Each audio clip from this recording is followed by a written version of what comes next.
तिब्बत की सुबह आज अपने साथ उम्मीदों का सूरज नहीं, अंधकार का ऐसा जलजला लेकर आई जिसने सब कुछ बर्बाद कर दिया। तिब्बत में सुबह आए भूकंप ने 5 देशों को हिलाकर रख दिया है। ईरान, भारत, नेपाल, बांग्लादेश, भूटान और चीन।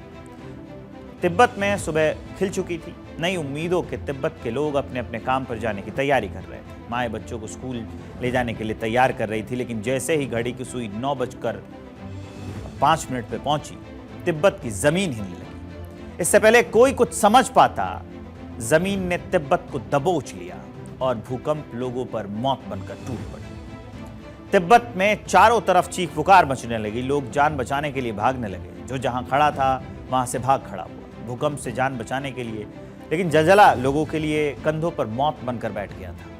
पल भर में मकान, दुकान, सामान सब कुछ मिट्टी में मिल गए, ढेर हो गए। तिब्बत में आए भूकंप से 95 लोगों की मौत हो गई है, जबकि 130 लोग घायल हो गए। रिपोर्ट के मुताबिक, भारतीय समय के मुताबिक वहां सुबह 6:40, जो इंडियन समय है उसके मुताबिक 6:40 का समय हो रहा था। इस भूकंप का केंद्र तिब्बत के शिनजांग में जमीन से नीचे था। दूरी थी 10 किलोमीटर। भूकंप के बाद भी लगातार झटके आते रहे। लोग जब तक भूकंप के एक झटके से संभलते, दूसरा झटका उनके घरों को मिट्टी में तब्दील कर देता था। बताया जा रहा है कि अभी तक 11 बार भूकंप महसूस किए गए हैं। तिब्बत के बड़े शहरों की दर्जनों इमारत जमींदोज हो गई है। राहत और बचाव का काम अभी भी लगातार चल रहा है। भूकंप वाला इलाका नेपाल से बिल्कुल सटा हुआ है, इसलिए नेपाल के साथ साथ भारत के कई राज्यों में भी भूकंप के झटके महसूस किए गए हैं। इसके अलावा भारत के कई राज्यों बिहार और बंगाल में ज्यादा तेज झटके महसूस किए गए। भूकंप के दौरान लोग अपने घरों से बाहर निकल आए। भारत के national centre for seismology (NCS) के मुताबिक रिक्टर स्केल पर इसकी तीव्रता 7.1 थी, जबकि चीन में भूकंप की तीव्रता 6.8 थी। भूकंप का असर नेपाल, भूटान समेत भारत के सिक्किम और उत्तराखंड में भी दिखा। फिलहाल भारत में इसके जान माल का कोई नुकसान नहीं हुआ, ऐसी कोई खबर नहीं। भूकंप के बाद बहुत बड़ी संख्या में लोग वहां मलबे में फंस गए। रेस्क्यू किया जा रहा है। चीन की स्टेट काउंसिल ने भूकंप प्रभावित इलाके में टास्क फोर्स भेजी है और लेवल 3 इमरजेंसी घोषित कर दी है।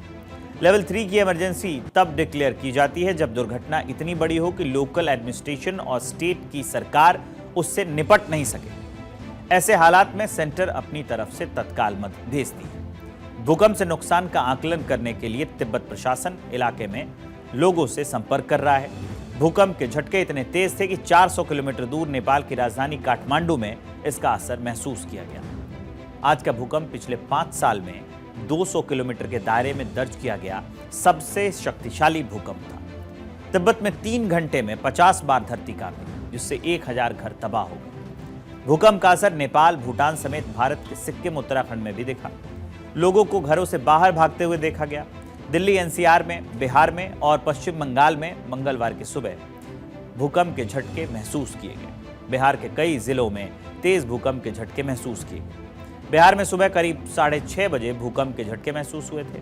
पटना में, दरभंगा में, समस्तीपुर में, सुपौल में, गोपालगंज, मधुबनी में, जहानाबाद, मोतिहारी, किशनगंज में ये झटके महसूस किए गए। जबरदस्त ठंड के बीच टॉर्चर वाले भूकंप ने सबके घरों को बाहर निकलने पर मजबूर कर दिया, सबके घरों से। सुबह में नींद में लोग सोए हुए थे। भूकंप के तेज झटके की वजह से सब लोग जग गए और घर से बाहर निकल गए। तिब्बत में आए भूकंप का असर जो पड़ोसी देश हैं उनके शहरों पर भी हुआ है। भूकंप से भारत के कई हिस्सों में तेज झटके महसूस किए गए हैं। उत्तर प्रदेश में, उत्तराखंड में, बिहार में, दिल्ली में, बंगाल में और सिक्किम में।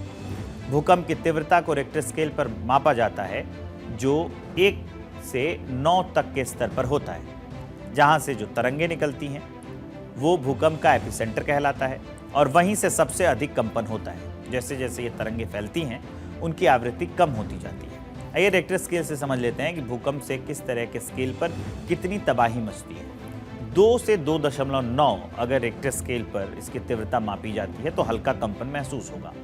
3 से 3.9 तक अगर जाएं तो ट्रक के गुजरने जैसा एहसास होगा, इतना उसमें रहता है झटका। 4 से 4.9 पर अगर भूकंप रहता है तो खिड़कियां टूट सकती हैं। दीवारों पर जो टंगी हुई फ्रेम है वो गिर सकती है।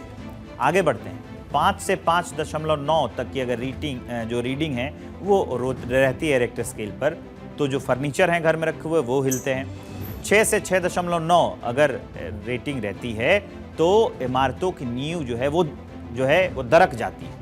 ऊपरी मंजिलों को नुकसान हो सकता है। अगर 7 से 7.9 की तीव्रता रही तो इमारतें गिर भी सकती हैं। अंडरग्राउंड पाइप फट सकते हैं। 8 से 9, अगर 8 से लेकर 8.9 तक की तीव्रता होती है तो जो बड़े बड़े पुल हैं वो गिर सकते हैं और सुनामी का खतरा भी बन जाता है। भूकंप की वजह से तिब्बत के कई इलाकों में भारी तबाही हुई है। कई लोगों के मलबे में भी दबे होने की खबर है।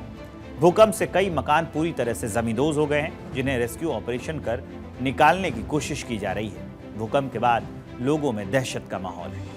22 मई 1960 को चिली में एक खतरनाक भूकंप आया था। 9.5 उसका मैग्नीट्यूड था। भूकंप में लगभग 1655 लोगों की मौत हो गई थी। कुछ जो बड़े हादसे अब तक के हुए हैं वो मैं आपको बता देता हूँ। और उसके अलावा 1556 में चीन में एक भयानक भूकंप आया था। इसमें करीब 8 लाख जो लोग थे, 8,30,000 लोगों की मौत हो गई थी। 2004 में हिंद महासागर में एक भूकंप आया था, जिसमें वो भूकंप रहा था करीब 10 मिनट, लेकिन इसमें